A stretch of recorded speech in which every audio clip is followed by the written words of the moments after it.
فرمایا کہ جب بدکار بدکاری کرتا ہے تو اس سے ایمان نکل جاتا ہے۔ اب شیطان کیا چاہتا ہے؟ ہمیں سو میں مبتلا کر دے، ہمیں بدکاری میں مبتلا کر دے، اور بدکاری کے جتنے راستے ہیں، فحشا کے جتنے راستے ہیں، شیطان نے ان کو آراستہ کر دیا ہے، رقص کو فن قرار دے دیا گیا ہے، اور آج اوریانی پر مشتمل مخلوط اجتماعات کو فیسٹیول کا نام دے دیا گیا ہے، اور کیا کیا رنگ اور کیا کیا ڈھنگ دیے گئے ہیں۔ وہ راستے جو بدکاری پر منتج ہوتے ہیں وہ راستے کشادہ کر دیے گئے ہیں، اور اس سے بڑی بدبختی کیا ہوگی کہ جو بدکار لوگ بدکاری کو، برائی کو، فحشا کو پھیلاتے ہیں، حکومتوں کی طرف سے ان کو ایوارڈ دیے جاتے ہیں اور ان کو بلا کر کے اعزازات دیے جاتے ہیں، اتنے پیسے دیے جاتے ہیں کہ آپ سوچ سکتے ہیں کیا ان کے اندر خوبی ہے کہ وہ برائی کو پھیلاتے ہیں، وہ فحشا کو پھیلاتے ہیں۔ یہ معاشرے کا بدترین طبقہ ہے جن کی وجہ سے بدی پھیلتی ہے، نوجوانوں کے اخلاق بگڑتے ہیں، ان کا کردار مسخ ہوتا ہے۔ جو شخص بدکاری میں پڑ گیا اس کے دل کا چہرہ مسخ ہو کے رہ گیا،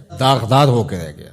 فحشا تو بہت بڑا جرم ہے، عام گناہ کرنے سے بھی حدیث پاک میں آتا ہے کہ دل کے اوپر سیاہ داغ پڑ جاتا ہے۔ اگر بندہ توبہ نہیں کرتا، دوبارہ گناہ کرتا ہے تو وہ داغ پھیلنا شروع ہو جاتا ہے، حتیٰ کہ ایک وقت ایسا آتا ہے پورا دل سیاہ ہو جاتا ہے۔ جب پورا دل سیاہ ہو جاتا ہے تو پھر بدی اور نیکی کا امتیاز بھی مٹ جاتا ہے۔ ایک وقت ہوتا ہے کہ بندہ گناہ کرتا ہے، اس کو چین نہیں آتا کہ میں کیا کر بیٹھا ہوں، لیکن جب گناہ پہ گناہ، گناہ پہ گناہ، بدکاری پہ بدکاری کرتا ہے تو پھر اس کو کوئی پریشانی نہیں ہوتی۔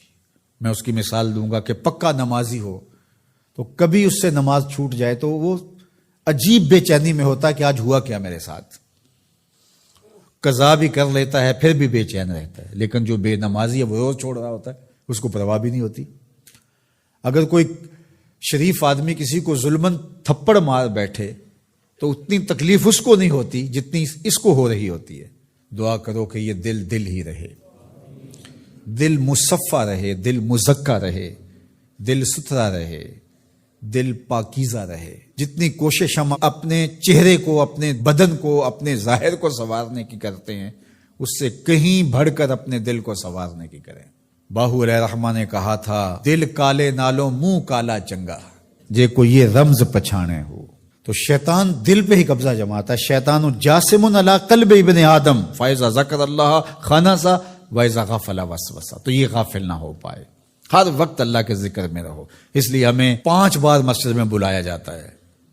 نمازیں ہیں تو ہم صبح ساری پڑھ لیں، ایسا نہیں ہے، ہمیں مختلف اوقات میں بلایا گیا ہے۔ صبح اٹھتے ہی سجدہ ریز ہو جائیں، پھر کام پہ جائیں، کام میں انہماک ہونے لگا تو پھر بلا لیا گیا، آؤ جو ظہر کے وقت، پھر گئے تھوڑا وقت گزرا تو پھر انہماک ہونے لگا، کھونے لگے تو کہا پھر آ جاؤ عصر کے وقت، پھر چھٹی ہوئی گھر جانے لگے، کہا پہلے نماز پڑھ لو، پھر کھانا کھایا، بچوں میں بیٹھے کھیل کود میں لگے، دل غافل ہونے لگا، کہا آ جاؤ پھر عشاء کے وقت آ جاؤ۔ اور نماز سے پہلے بھی ذکر، نماز کے بعد بھی ذکر، سونے سے پہلے ذکر، سونے کے بعد ذکر، اٹھتے ہوئے ذکر، کھاتے ہوئے ذکر، کھانے کے بعد دعا، آئینہ دیکھتے ہوئے دعا، لباس بدلتے ہوئے دعا، سیڑھیاں چڑھتے ہوئے، سیڑھیاں اترتے ہوئے، کسی چیز کو دیکھتے ہوئے، کسی مومن کو ملتے ہوئے۔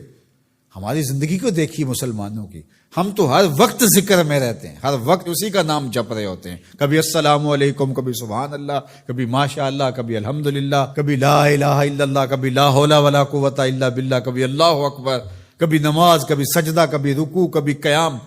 کیسی زندگی ہے مومن کی۔ اور 8 دن کے بعد تفصیلی روشنی کے لیے ہم مسجدوں کے اندر حاضر ہوتے ہیں، اس میں خطبہ سنتے ہیں، اس میں گفتگو سنتے ہیں، بیٹھتے ہیں، ذکر فکر کرتے ہیں، اور پھر ماہ سیام آ جاتا ہے تو پوری ٹیوننگ ہو جاتی ہے پورے جسم کی۔ اور پھر کہا چلو ہر سال نہیں تو زندگی میں ایک بار حج پہ بھی چلے جاؤ، اور تم ایسے پلٹ کے آؤ گے جیسے ماں کے بطن سے ابھی پیدا ہوئے ہو، سارے گناہ مٹ جائیں گے، تم ستھرے ہو کے وہاں سے آؤ گے۔ تو مومن پاکیزہ دل ہوتا ہے، فحشا سے، سو سے، برائیوں سے۔ آج نہ ہماری نگاہیں پاک، نہ کان پاک، نہ خیال پاک، نہ سوچے پاک، سب کچھ آوارگی میں آ گئی۔ تو اس لیے ہمارا رب کیا چاہتا ہے کہ ہم نیک ہوں، صالح ہوں، پاکیزہ